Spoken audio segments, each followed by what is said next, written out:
zvakaoma mufunge nyaya ndasangana nayo pano vageza vari kunzi pane tsamba geza update iri kubuda pano iri kutenderera zvisingaite padandemutande nepane mamwe masocial medias ari kungotaura zvinhu zvakasiyana siyana. Kwakuenda nyaya iyi ko zvinezvi akudyiwe rinopisa zvinhu izvi kai zvikaramba zvakadai so ameno kuti zvichaperera papi. So masanganiro andaita nenyaya panapa yakanzi dear Mr. President Mnangagwa, it is imperative that you restore your integrity within the next 72 hours by processing refunds of the investors. 125,000 you have assisted in armed robber suspect scam, the public using your 1970s sentenced president to death took. So he looks like an inventor when his name is fake, a war president spending 9 years assisting armed robbers scam the world, suggests money laundering and financial of terrorism, which makes both country and the markets ungovernable. At the extreme level,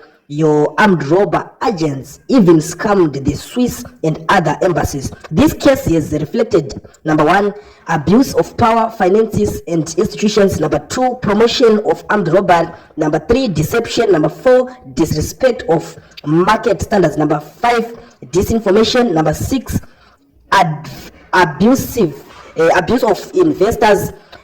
If you fail to do this responsible thing, I shall approach the country's custodians, the war veterans, including Comrade Blessed Geza, to make the news comment necessary for fulfilling the duty of care. Hashtag Geza Chikanza, hashtag ndio mashoko arikubuda andiri kuona arikubuda nepa zimu ai irobepa reva pana vangu vanombozamawo kubudisa dzimwe nyanawo dzinenge dzichiitika kunyika yeZimbabwe. Ndio nyaya yacho mamiriro yakaita munoziva zvinhu azvitomborina kumira mushe. So muri yeZimbabwe ndisandapedza nguva pano pane zvizhinji zviri kutaurika zvisingaperi, asi chakakosha kugara malaika kuitira kuti toramba tichienderera mberi tichizivisana zvimwe zviripo. Nhasi ndine rimwe audio rakati kurei, pane zvinhu zvakawanda zvatauro. So kana muchinge muri ready, garai magadzirira kuteerera mozondiudzawo zvamuri kufunga ipapapa kana muchinge mapedza kuteerera in the comment section.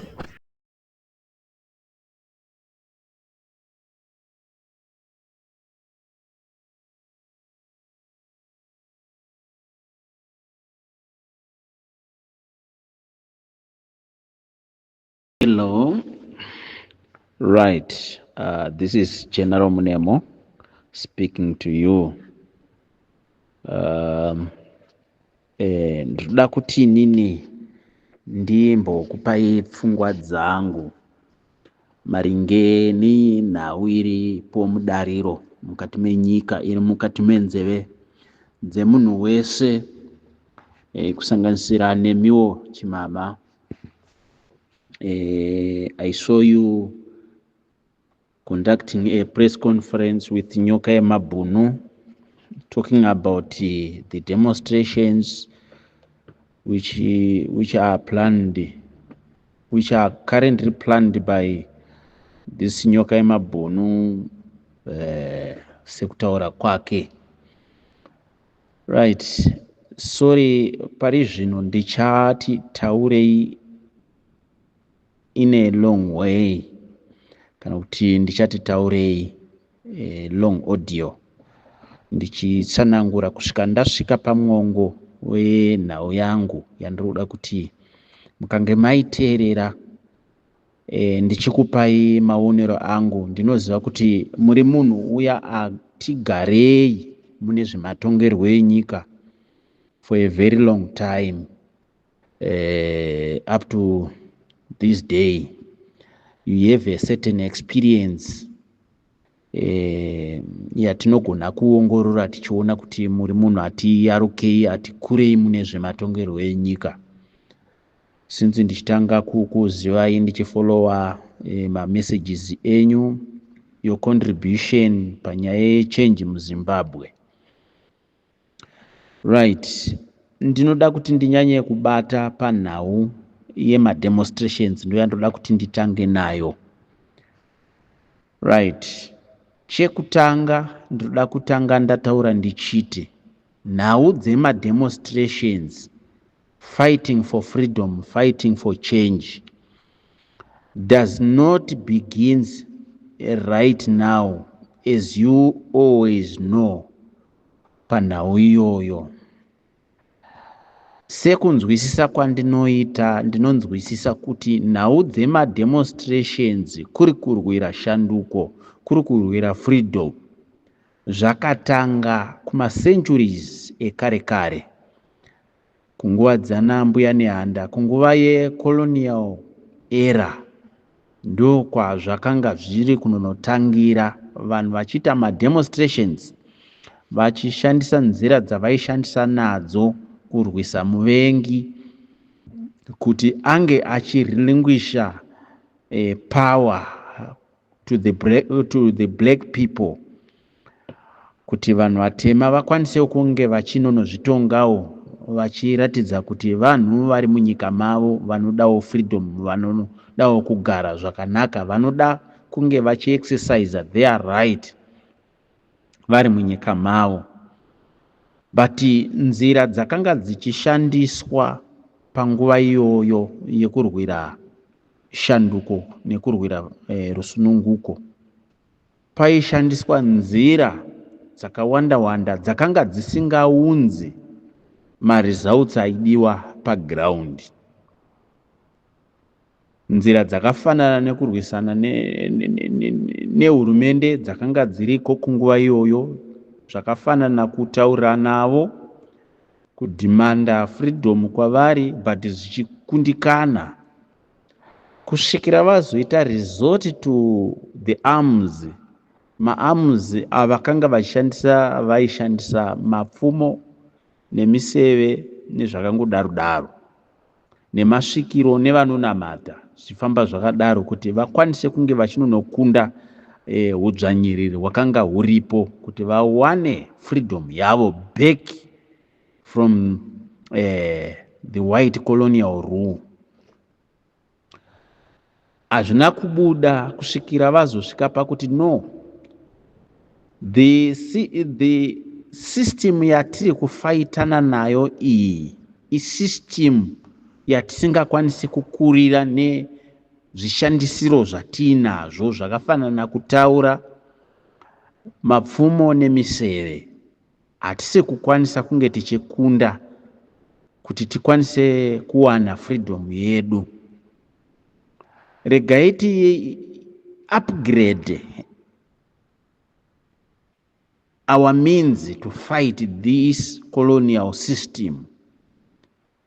Nekuti panguva yavaishandisa zvavaishandisa vaikundwa nevachena, vachena vachishandisa pfuti chaidzo vachikunda vanhu vatema, zvichireva kuti vanhu vatema vairamba vakadzvanyirirwa sezvamunoziva. Vanhu vatema vakasvika pakuti chaakuchidiwa panapa kuve nezvishandisiro zvinomechana nezviri kushandiswa nemuvengi. Vakaendawo pakunonobatawo dzipfuti, vakavawo nedzipfuti kunonotrenwawo kuti vakwanise kunge vachinonowanawo physical fitness and tactics dzekukwanisa kuti vakwanise kukonfranda muvengi.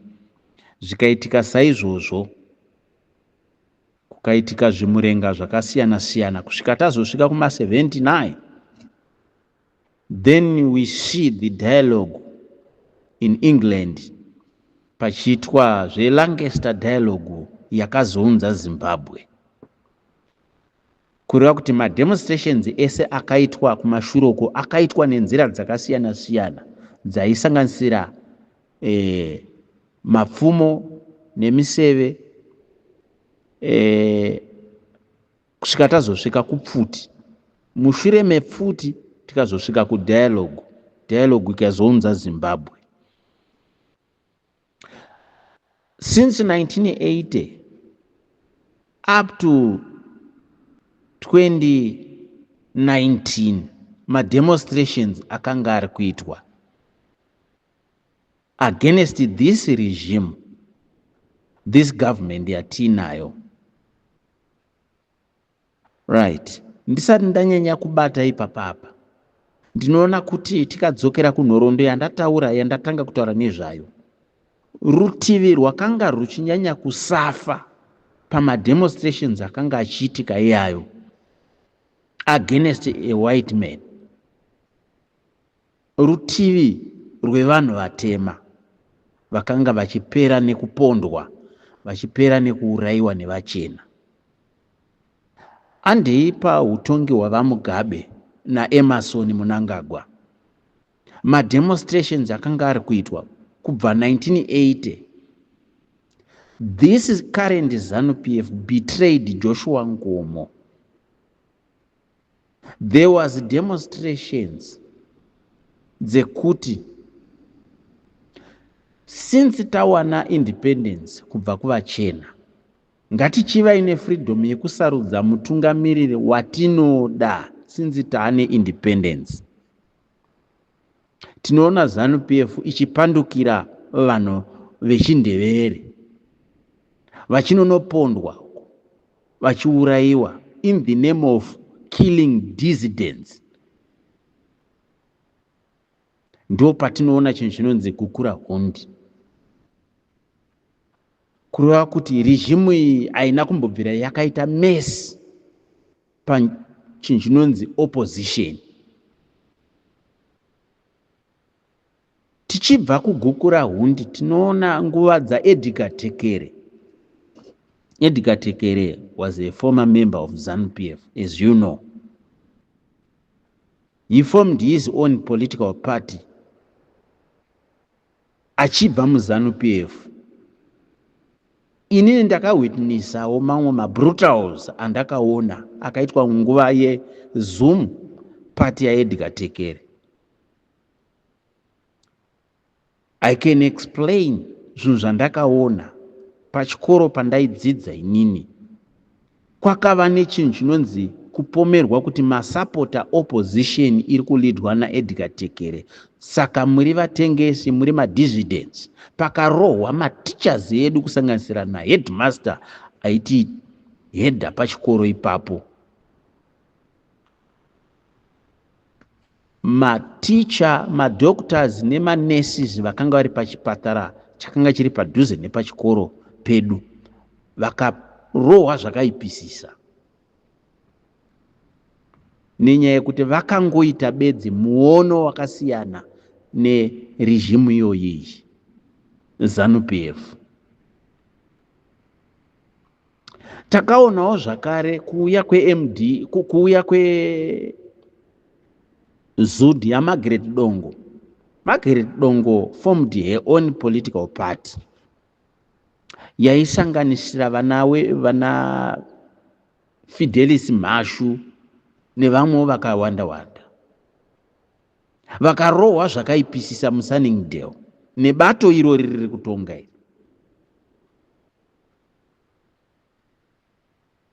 Pachinzi hakufanire kuva nemunhu anoita muono wakasiyana newavo. Morgan Tsvangirai came, as you all know. He was doing the same. Vachiita mademonstrations. Takaona kupondwa kwevanhu. Kusanganisira naiye Morgan Tsvangirai wacho. He was murdered, he was brutalized. Nana Nelson Chamisa nevamwe mamembers eMDC vakawanda vakapondwa nemusangano iwoyo weZANU-PF. Uchilidwa naye Emerson naRobert. Vana Chiwenga varipo variko kumahutoko. Maseniors ake vachimira vachitaura vachiti isusu we will never recognize anyone who came even being elected to become Zimbabwean president asina kumbobvira akarwa hondo. Vachikanganwa kuziva kuti Zimbabwe ine independent yekusarudza vatungamiriri vavanoda. But they dictate kuti anofana kuenda pachigaro ndiani. Vana Chiwenga ivava, vana Vitalis Zvinavashe, vana Josiah Tungamirai vaingotaura zvimwe chetezvo izvozvo. Vana Douglas nyika yaramba. right. Ndiri kutaura nhoroondo iyi ndakanyanya kutsamira pachinhu chinonzi mademonstrations, like zvakafanana neiwaya ari kunzi tiite musi wa31 March nananyoka yemabhuno,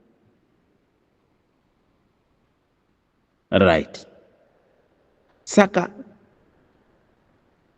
2017, after 2017 takaita mademonstrations ekuti vaMugabe must go. Taita mademonstrations iyayo,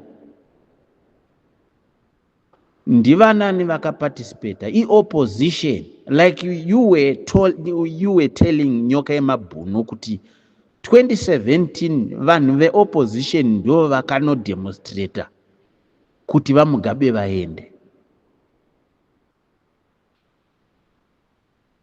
2018 vanhu takaita ma-elections.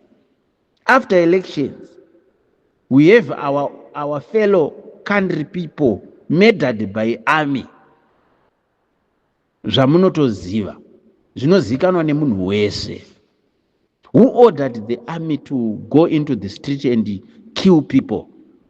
Is the same Chiwenga and Mnangagwa. Because those are the leaders vanga varipo panguva iyoyo.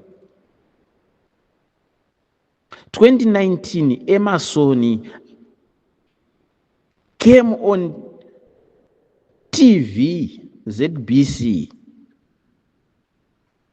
achi-announce ma-prices e-fuel. Zvisati zvamboitika pasi rese kuti munoona president wenyika achibuda paTV achikwidza mutengo wedhizili nepetrol. Vanhu vakati aiwa president zvamaita izvi hazvisiri izvo. Vanhu vakapinda mumastreet vakudemonstrata. Vanhu vakanopondwa mudzimba, vakateerwa mudzimba vachinonozvambaradzwa, vamwe vachipondwa imomo vachifa. Chiwenga was there. Right. Ndiri kutaura nyaya yemademonstrations kuti pese pakaitika mademonstrations pese takakohwa rufu rwevamwe vedu. Hatina kukohwa chataida. Anditika hatina kukohwa zvatakanga tichida pamademonstrations ese akaitika politically. Takakohwa kupondwa kwevamwe vedu chete. But politically hatina any achievement we can mention right now. Right. Saka ndiri kuti ari kuuya nenyaya yekuti tiite mademonstrations right now ndiani? IZANU PF ndoiri kuti tiite mademonstrations ekuita sei? Ekudzinga munhu wavo ari kuita zvisina kunaka munyika.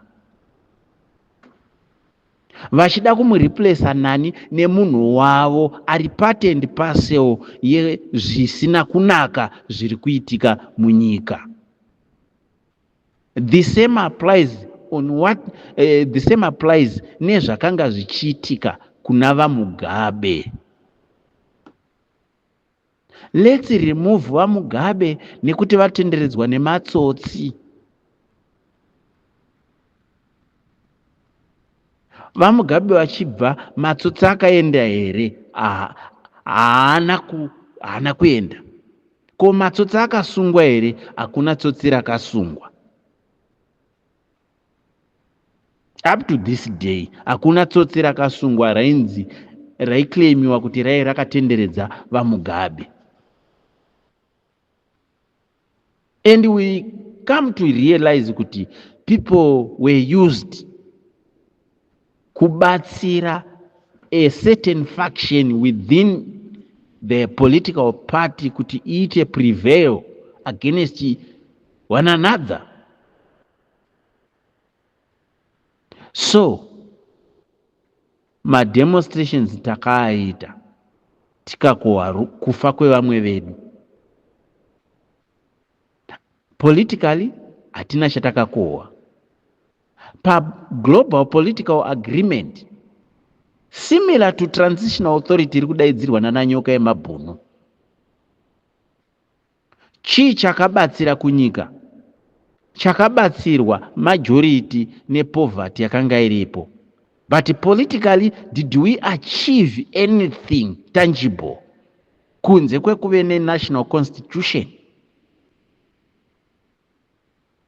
Hatina chatakaachiva. Ndo paibuda kavana Jonathan Moyoka vachitaura vachiti ivo, isu seZANU-PF we cannot reform ourselves to be out of power. Kureva kuti opposition yakashandiswa kupinda mugovernment kunogadzirisa zvinhu kuti zviite stable, asi ivo vakabata power chete.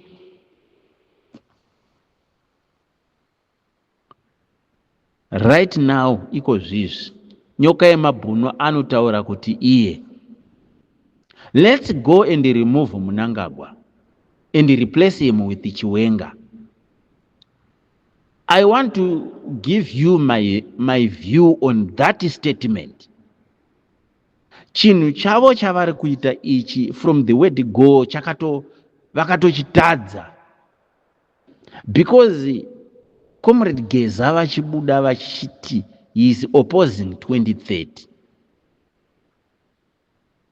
He wasn't representing the people. By then he was talking on his own opinion because he is a member of ZANU-PF, a central member of ZANU-PF. Saka aipa opinion yake pamusoro pezviri kuitika mupati yake. Right. Saka nyaya iripo ndeyekuti ZANU-PF ndiyo ine factionalism, ine mafights akakonzerwa na-ED himself, because 2019 he came out and say 2030 ndinenge ndichiripo. You need to analyze that statement properly and deeply. 2030 ndinenge ndichiripo, ari president wenyika here kana kuti ari president wepati yake? Kana zviri zvepati yake, no one can interfere, because ndezvekupate kwavo ikoko. Kana vachivhoterana kuti aiwa mukuru wedu tichiri kuramba tichimuda kuti aramba achiti leader, kupati kwavo ikoko, no one can interfere, because ndezvemumba mavo. Kana constitution yemumba mavo ichivatendera, even though vakada kuamenda constitution yemumba mavo imomo kuti tiri kuda kuti leader wedu aramba aripo, no one can oppose that, because ndezvekumba kwavo. Kana vakapikisana ikoko vanopedzerana kupi? Ikoko kumba kwavo. But what is very bad on that matter ndechekuti we are talking about the ruling party, a party which is governing the country. Kana vabata national constitution vachida kuimonyorodza, kuidictator kuti isutane nezvavanoda, then that's where we can chip in tichidenounce whatever movement yavaroda kuita. Chatiri against nacho ndechekutyorwa kweconstitution inotaura zvematemu maviri a-national president, not a party president. That's why tichiti ED 2030, it's a very big no. It's a very big no to us, because is a failed leader, is a failed person to run the country.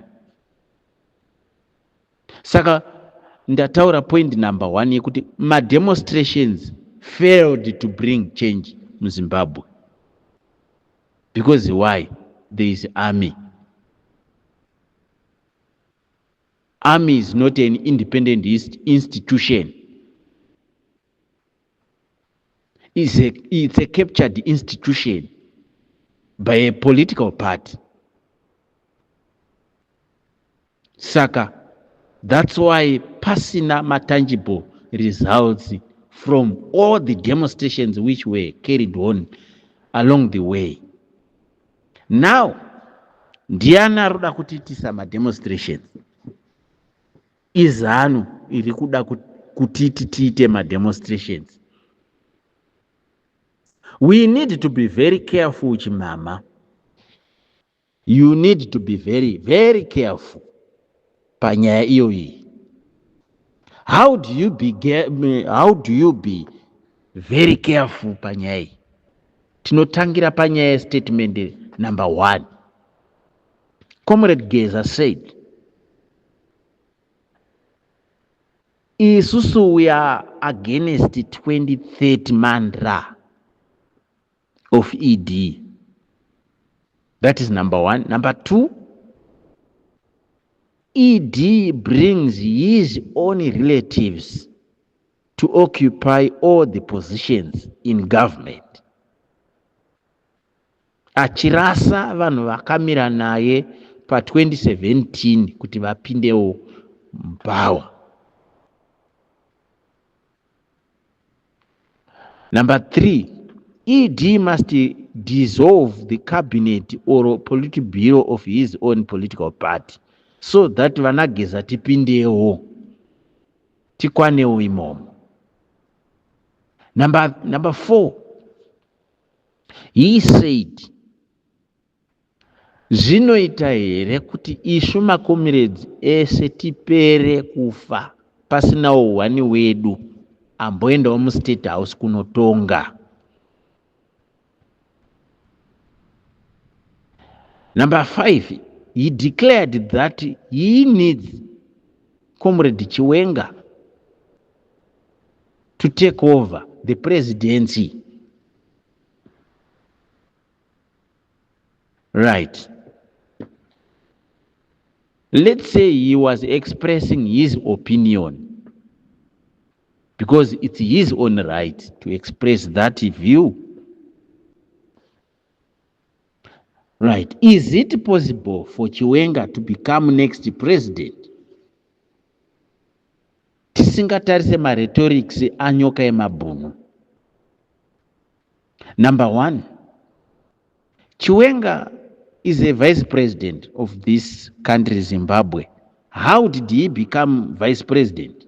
He was appointed. He never tested an election. ED abolished a certain section of the constitution yaitaura nezvenyaya yema running mates. Vakaibvisa mu constitution kuti hakuchisina zvema running mates. Vakadzosa 1 cent of power kuna president. Saka Chiwenga munhu akatorwawo kumabharaku uko ndoko apoindwa kuita vice president. The same applies zvakaitwa ED. He was fired by Mugabe because he was appointed by Mugabe to become vice president. After he was fired from the government, he was fired also from the party. So he was a nobody. He was now just an ordinary person. Chiwenga carried out a coup, and he bring back ED from the bush. Ndobva asikotsvetwa pachigaro kunzi chigara apa. ndobva aita president from nowhere. Tikazoita maelection muna 2018 vakabirira,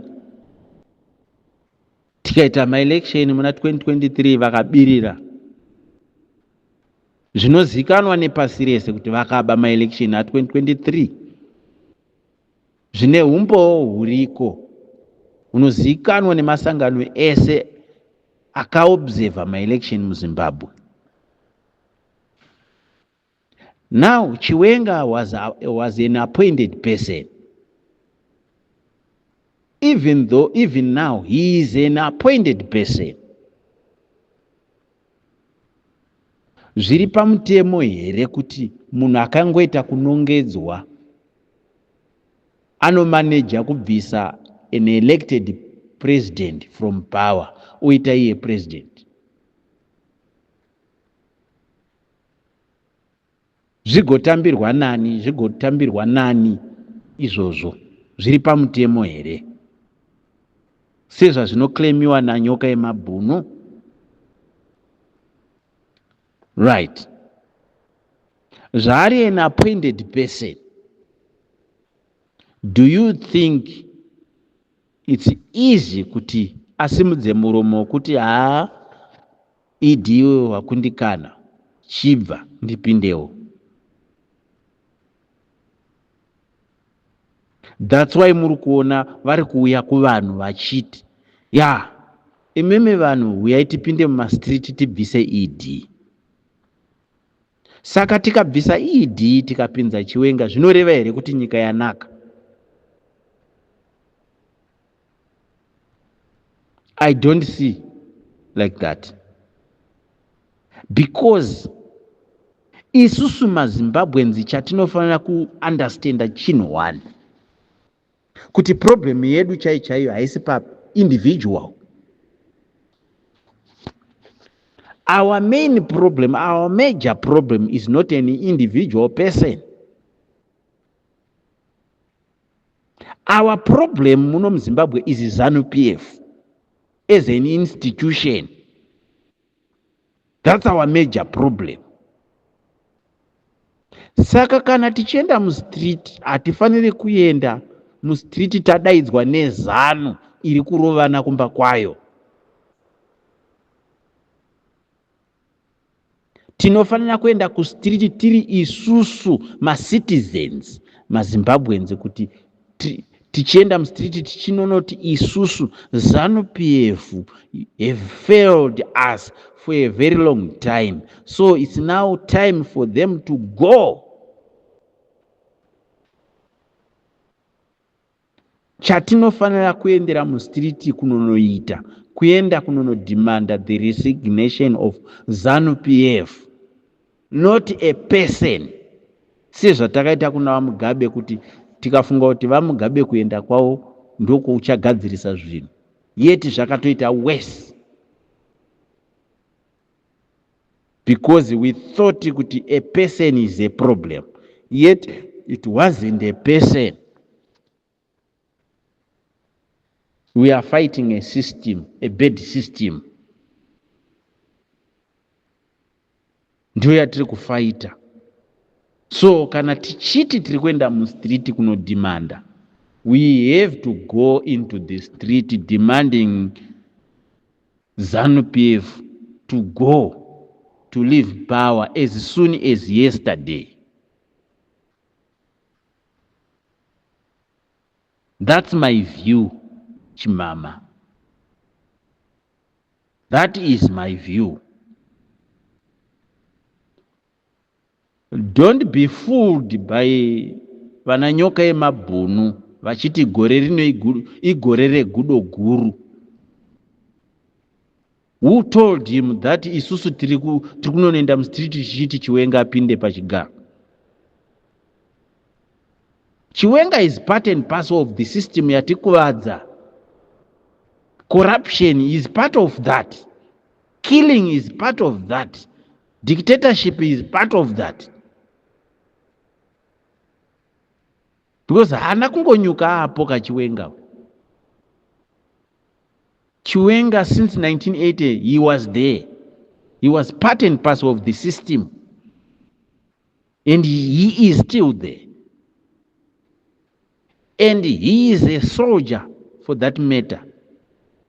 And that person, you think if you give him power, will change. He's going to change anything munyika muno. I don't see that. For example, a very good example, Chimama, after 2018 elections, Chiwenga was appointed a minister of health. He was a minister of health for that matter. We all witnessed his weaknesses per ministry of health. My doctors and my nurses demonstrated demanding kupiwa zvikwanisiro zvikwanisiro kubasa ravo. Chiwenga, he didn't give his ear to listen to those demands. He actually fired doctors and nurses. Saka ndiye munhu wamunotimi akatadza kurana one ministry yehealth kuti iite zvakanaka, to show that sure he wants a better life for citizens. Ndiye munhu wamunoti mimi asvikoita president, iye akatadza kumashure kwese uko. Paibiwa ma15 billion, he was there. Paipondwa ma-opposition members, he was there. After 2017 coup, up to this day, tinema members opposition akapondwa nepati yake. Ari vice president, kutaura kunoku, ari vice president saizvo zvizvi. Tinema members opposition akapondwa. Tinana Mboneni Ncube, vana Mo Blessing Ali, vana Pastor Mashaya, vana Patson Zamara.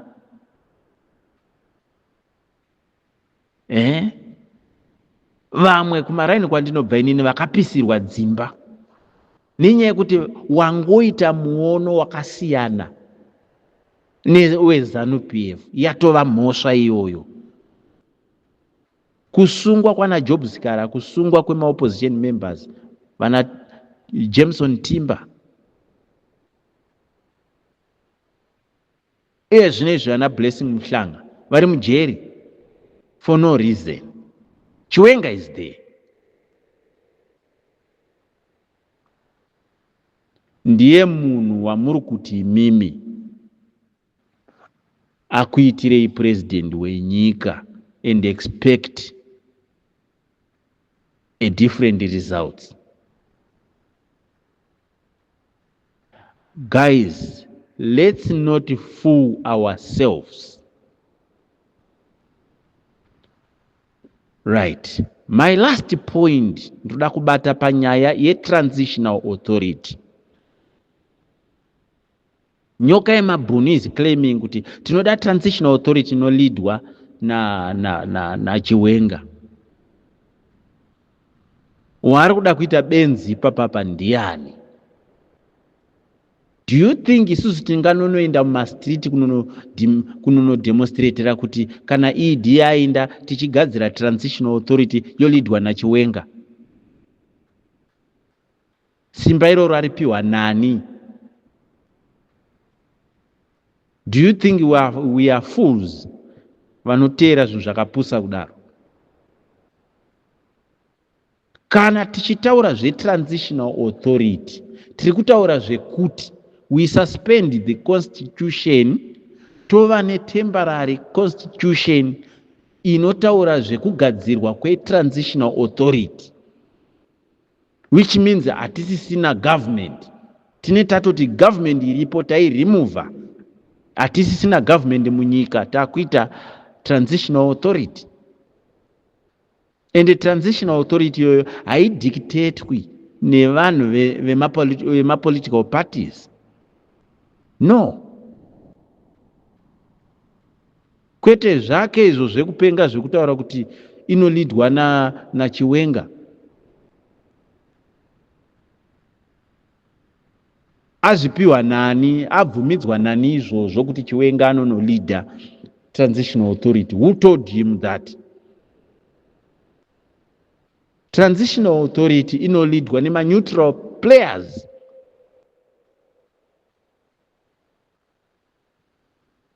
Ma-neutral players, non-political players.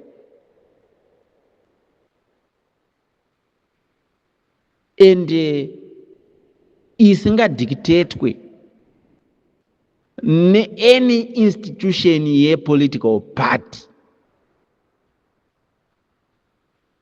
Ndo chinonzi transitional authority. I witnessed it in Egypt. Vanhu vakabvisa Hosni Mubarak were not political parties, but ma progressive forces vakaita combined, vakabvisa Hosni Mubarak mupower, vakagadzira transitional authority. Kwete zvatiri kutaurirwa nananyoka yemabhunu izvo zvekutaurirwa kunzi hanzi tinogadzira transitional authority yotungamirirwa negudo guru. Ndezvekupenga. We need change muZimbabwe. Kana iri nyaya ye-transitional authority, we need neutral players vanouya vobata chinhu ichocho. Vachibata chinhu ichocho togadzira hwaro kuti tiite ma-election ari free and fair, asingadictatwi ne-any political party. Ma-political players vokambena zviri free, pasina anorambidzwa kuita musangano, pasina anorambidzwa zvese. We do away neZEC, we do away nejudiciary iri captured, we do away nepoliticization nemapurisa. Zvinhu zvese zviri kudictatwa zvechidictatorship chezanu izvo zviri kuuya nananyoka yemabhunu izvo. We do away with everything, then toita zviri transparent, zvinenge zvichilidwa netransitional authority isinei nechekuita nezanu. Saka ndati ndikupei my point of view. Don't be fooled nananyoka yemabhunu kuti hanzi Chiwenga anouya osvokochinja zvinhu. Zvakafanana nezvatakaita kubvisa Mugabe tichiisa Mnangagwa. We jump from the frying pan into the fire, and just the same zvaroda futi kuti tiite izvozvo. Chiwenga is a soldier, is not a politician. Saka nyaya dzekurana nyika hangadzinzwisisi. Akatadza health ministry ozogona nyika. Hatidi kushandiswa, ndiyo nyaya iripo. Hatidi kushandiswa nezano iri kurwa mumba mayo. Vari kurwana mumba mavo imomo. Vanageza, if they are serious, they must denounce ZANU-PF first.